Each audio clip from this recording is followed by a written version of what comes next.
ఒకప్పుడు ఇల్లు కట్టుకోవడానికి, ఫ్యాక్టరీస్ కట్టుకోవడానికి లోన్స్ ఇచ్చేవాళ్ళు గదా! ఇప్పుడు ఏఐ చిప్స్ వాడుకోవడానికి లోన్ ఇస్తున్నారు. అసలు ఏఐ చిప్స్ వాడుకోవడానికి లోన్ అంటేనే మైండ్ పోతుంది.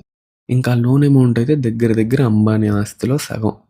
$36 బిలియన్ అంటే అక్షరాల 3,44,080,00,00,000. మరి ఇంత మనీ లోన్ తీసుకున్న కంపెనీ ఏది? గూగుల్ జెమినీయా?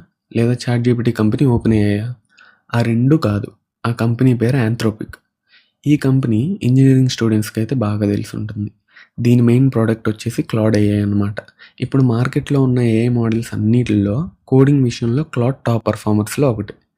చాట్‌జీపీటీ, జెమినీ అందరికీ తెలిసుంటుంది. కానీ క్లౌడ్‌ని ఎక్కువగా డెవలపర్స్ ఇంకా సాఫ్ట్‌వేర్ కంపెనీస్ వాడతాయి కాబట్టి కామన్ పీపుల్‌కి కొంచెం తక్కువ తెలిసుండొచ్చు. కానీ దీన్ని బట్టి ఇది చిన్న కంపెనీ అని అనుకోకండి. క్లౌడ్ ఏఐని డెవలప్ చేస్తున్న యాంథ్రోపిక్ ఏఐ ఇండస్ట్రీలో ఓపెన్ ఏఐకి ఉన్న బిగ్గెస్ట్ కాంపిటీటర్స్‌లో ఇదొకటి. మరి అంత డబ్బు ఎందుకు కావాలి? ఇక్కడ యాంథ్రోపిక్‌కి కావాల్సింది గూగుల్ యొక్క టీపీయూ ఇన్‌ఫ్రాస్ట్రక్చర్. టీపీయూ అంటే టెన్సర్ ప్రాసెసింగ్ యూనిట్ అనమాట. సింపుల్‌గా చెప్పాలంటే ఎన్‌విడియా జీపీయూస్‌కి గూగుల్ వెర్షన్. కానీ ఇక్కడ మనం కొన్ని చిప్స్ గురించి మాట్లాడట్లేదు.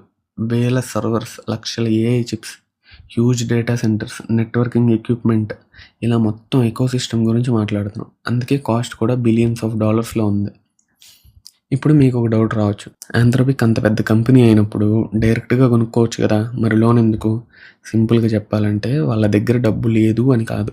ఒకవేళ యాంథ్రోపిక్ ఈ $36 బిలియన్ మొత్తం ఒకేసారి ఇన్‌ఫ్రాస్ట్రక్చర్ మీద పెట్టేసిందనుకోండి, ఆ మనీ మొత్తం అక్కడే లాక్ అయిపోతుంది. అప్పుడు కొత్త ఏఐ మోడల్స్ ట్రైన్ చేయడానికి గానీ, టాప్ రీసెర్చర్స్‌ని హైర్ చేసుకోవడానికి గానీ, కొత్త ఏఐ స్టార్టప్స్‌ని కొనడానికి గానీ క్యాష్ తక్కువవుతుంది.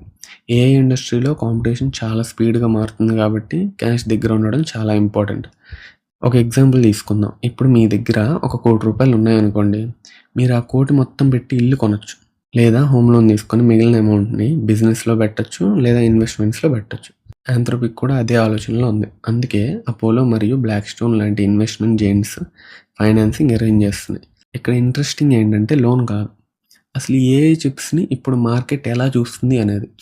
కొన్ని సంవత్సరాల క్రితం $1 బిలియన్ ఫైనాన్సింగ్ అంటే ఎయిర్‌పోర్ట్స్, ఆయిల్ ప్రాజెక్ట్స్, ఫ్యాక్టరీస్ గురించి మాట్లాడుకునేవాళ్ళు. ఇప్పుడు అదే రేంజ్‌లో AI chips, data centres, compute infrastructure గురించి మాట్లాడుతున్నారు. దీన్ని బట్టి ఫ్యూచర్‌లో కాంపిటీషన్ కేవలం కంపెనీస్ మధ్య కాదు.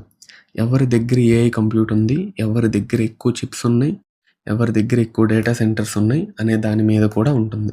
అందుకే ఈ $36 బిలియన్ డీల్ చాలామంది సింపుల్ ఫైనాన్షియల్ ట్రాన్సాక్షన్ లాగా కాకుండా ఏఐ రేస్ నెక్స్ట్ లెవెల్‌కి వెళ్ళింది అని సిగ్నల్‌గా చూస్తున్నారు. ఈ వీడియో ద్వారా మీరు ఏదైనా కొత్త విషయం తెలుసుకొనుంటే లైక్ చేయండి. ఇలాంటి మరిన్ని వీడియోస్ కోసం ఛానల్‌ని సబ్స్క్రైబ్ చేసుకోండి.